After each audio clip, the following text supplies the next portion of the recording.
Thank you. Before actually we begin, regarding the 2-minute time limit, I see Dr. Fran Claremont has graciously yielded 2 minutes to me. She's the chair of government affairs of the Mass Dental Society. And I would ask anybody who would also donate, because I probably have the testimony that will set the table for most of the meeting, and I probably need 10 to 12 minutes to do that. And people will build off of that is how we kind of plan to structure this. So, and she's suggesting I perhaps have no time restriction if people, especially where people are, and I see more people are adding on, donating their time. So if I may take that time as people, and if I start running out of time, I see more people are yielding their time. It appears that people are going to go that way, so I will go with the theme, and if people choose, that's fine. So go ahead. Great, thank you so much. So let me begin with thank you to the MassHealth Dental Program, EOHHS, and CHIA for being here. My name is Dr. Mouhab Rizkallah, and I'm the president of both the American Alliance on Dental Insurance Quality and the Medicaid Orthodontics of Massachusetts Association, known as MoMA. I'm also the author of Massachusetts Question 2, now known as MGL 176X, which has made Massachusetts a national model for private dental insurance regulation. Today, I speak with the aim of also making Massachusetts a national model for public dental insurance regulation, a model Medicaid dental program. To give you some background, I do want to recognize MassHealth for having their current excellent team of officers. I speak for the entire state of dentists when I say we believe that Dr. Samantha Jordan, Twin Vu, and Tommaso Colicchio are real patient advocates and provider partners that have the intention of making MassHealth a model Medicaid program for the nation to emulate. We are here to help as providers by providing respectful guidance in that endeavor. Now, while my comments may come across as a bit of a critique, it's not meant to be critical of those fine officers. It's critiquing really what I believe is a prior culture of deferred compliance has only improved since those fine officers have gained control of this program. I'd also like to recognize an important term, and that is recognized organizations. The Medicaid Act requires states to take the advice of recognized organizations. Today, you will have oral and written testimony representing 10 recognized organizations, which are the Massachusetts Dental Society, the Massachusetts Association of Orthodontists, the Massachusetts Academy of Pediatric Dentistry, the Massachusetts Association of Endodontists, the Alliance of Independent Dentists, the New England Dental Society, the Alpha Omega Dental Society, the Metropolitan District Dental Society, the American Alliance on Dental Insurance Quality, and the Medicaid Orthodontics of Massachusetts Association. And we speak in unison. These 10 organizations are respectfully requesting that the MassHealth Dental Program comes into compliance with federal law and state law. Now, the question today that this hearing is all about is really asking the question, are the draft rate regulations acceptable? The answer is more than a resounding no. Respectfully, the answer is that they are irresponsible and they violate federal law and state law. And I want to begin with federal law. I have a little exhibit here that I'm going to try to make available for everybody to read. And I'm going to read it with you. 42 U.S.C. 1396A, 30A.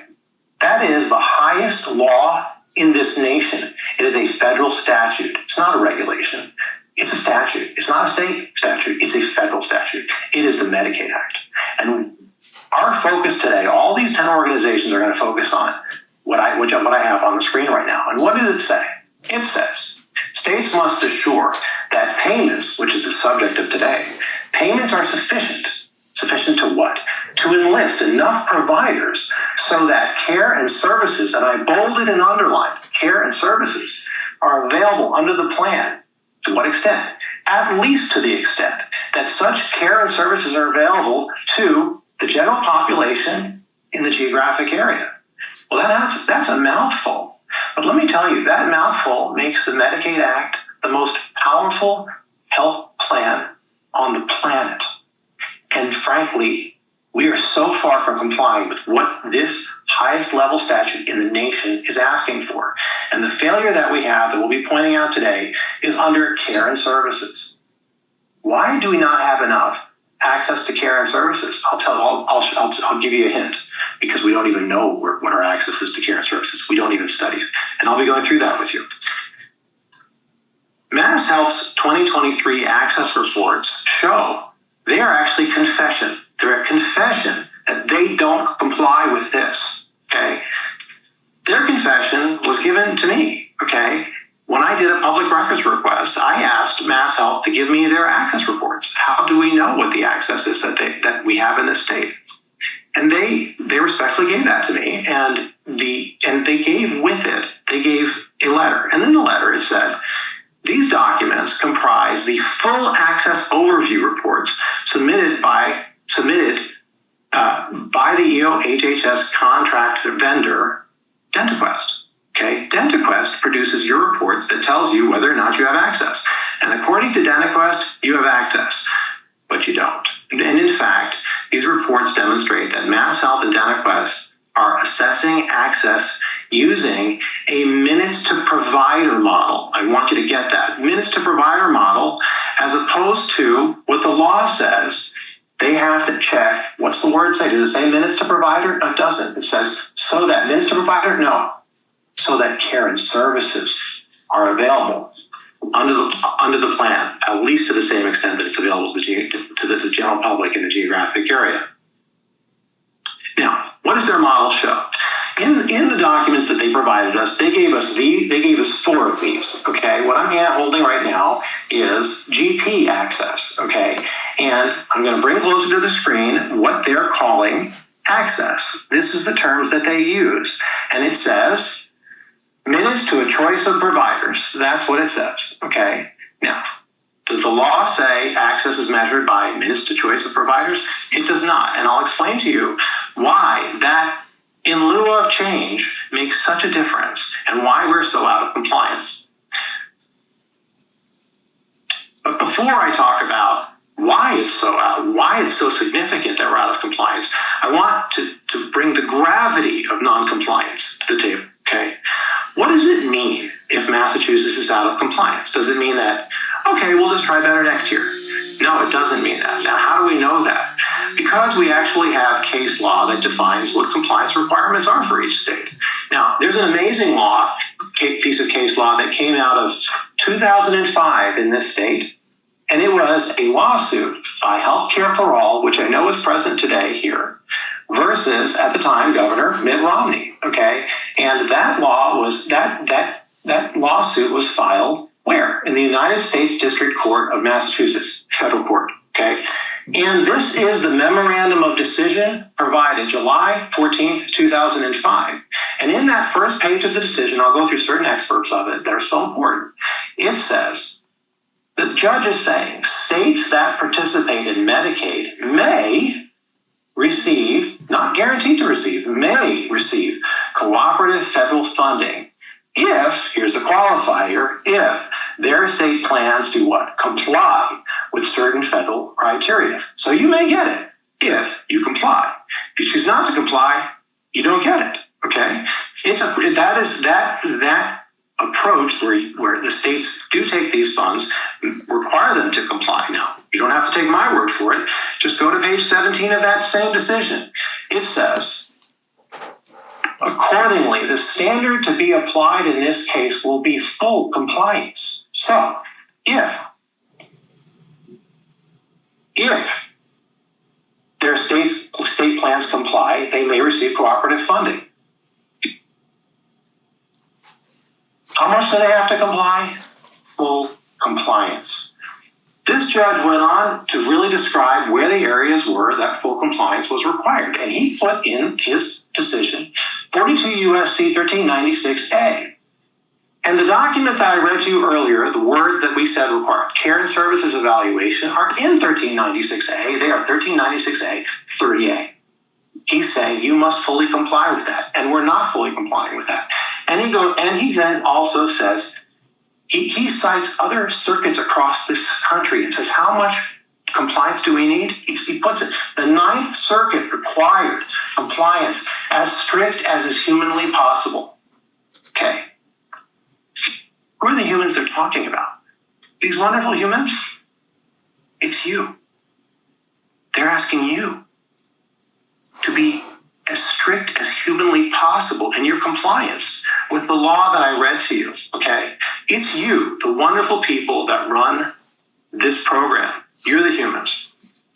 Now, I explain to you the gravity of, if you do not comply with this, you're subject to not having the funding that is required. And the requirement is not substantial compliance, as the judge said. It is full compliance. And I have submitted that document to you as part of my written testimony. Now, why is it so different? Why is it so important that we are using access to care and services as opposed to, so as this law says, care and services, as opposed to minutes to provider? Let me explain it. Minutes to provider is a useless time analysis because it does not identify how long it takes to receive what? Care and services, which is what we're supposed to be checking for. A patient may be 10 minutes away from a provider, yet months away from a clinic or other procedure. Care and services was the specific language chosen for this law and must be complied with. The advised way by the Center of Medicaid Services to determine availability of care and services is to annually call MassHealth providers to find out how long it takes to receive care for each service.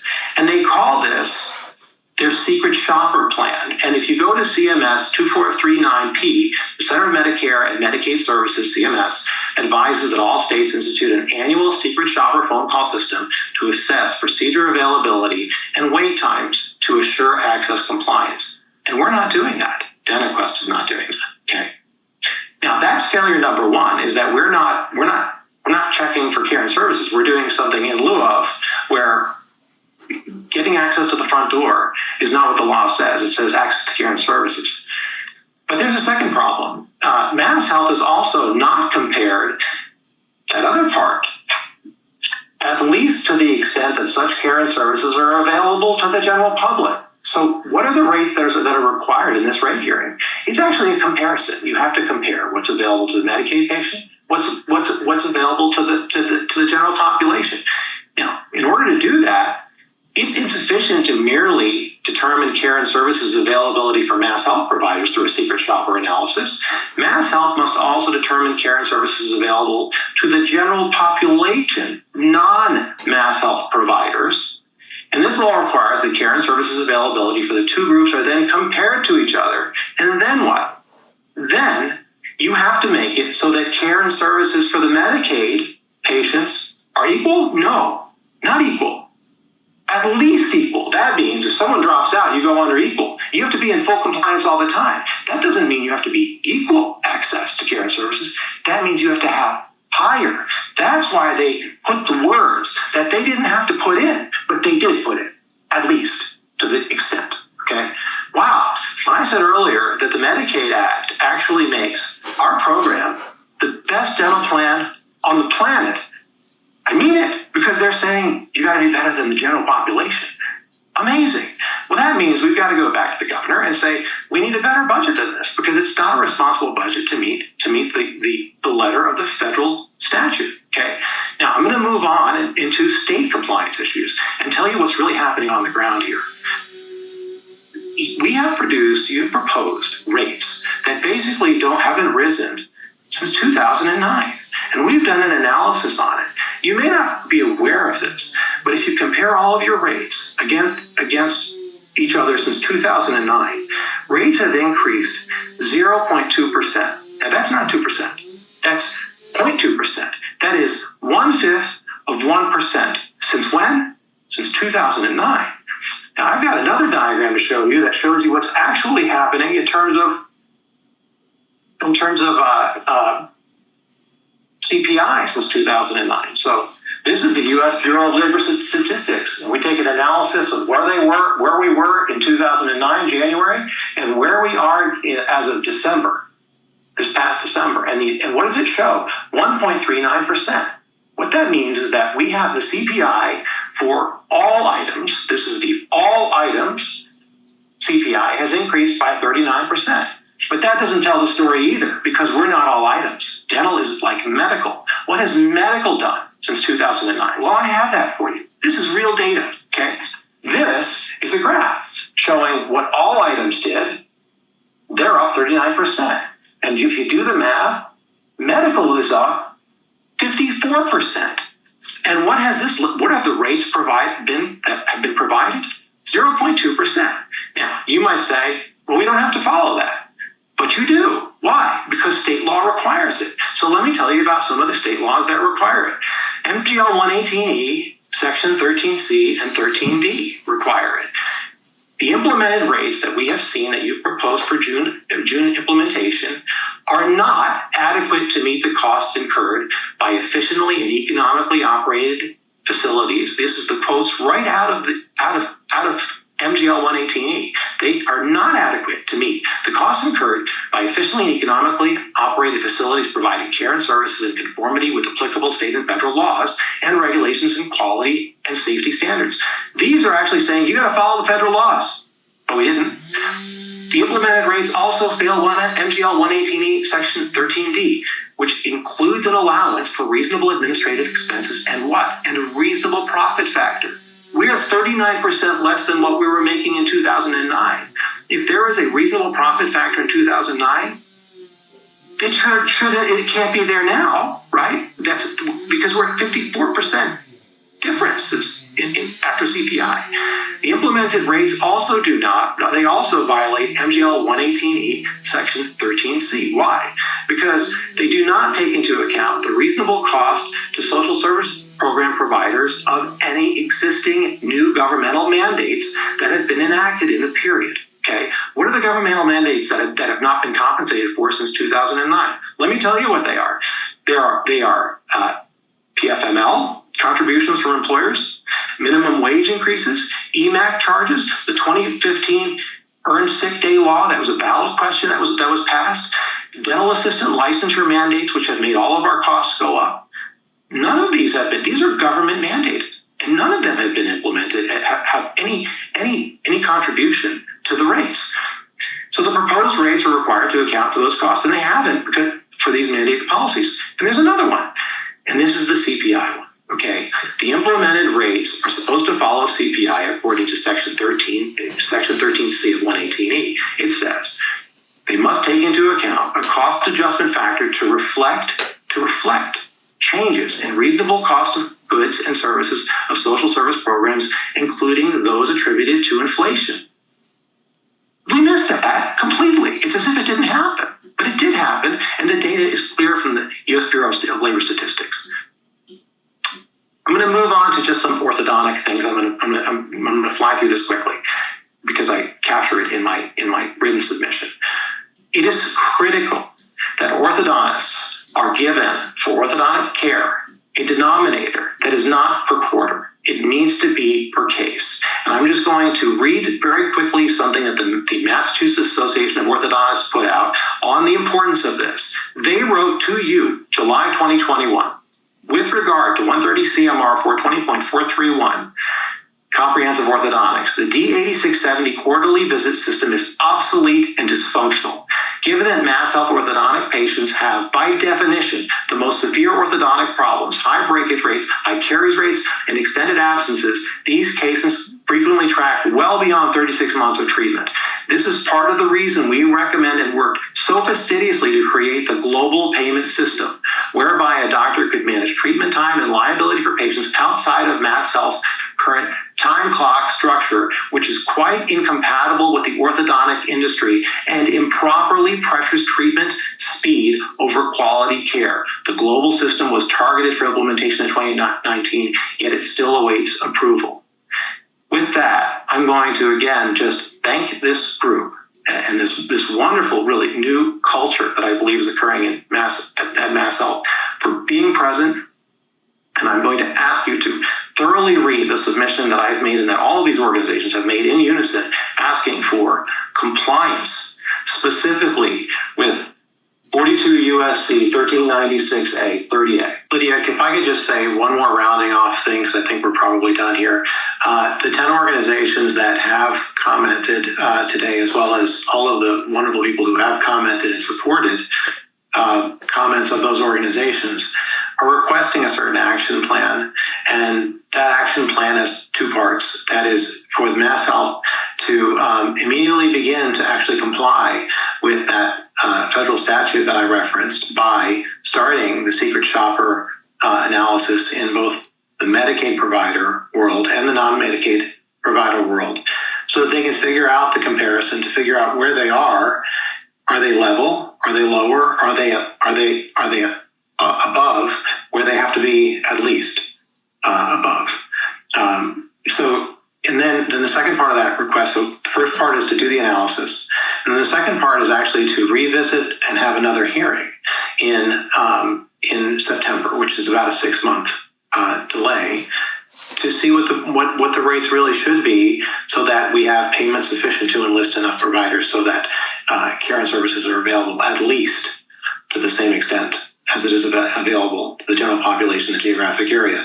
And we are proposing, and all of these organizations, all 10, have asked for a temporary stopgap rate increase across the board of 10%, because we believe that the deficiency is far greater than 10%. And we are asking together, in unison, 10 recognized organizations for a 10% increase. Thank you so much for your time.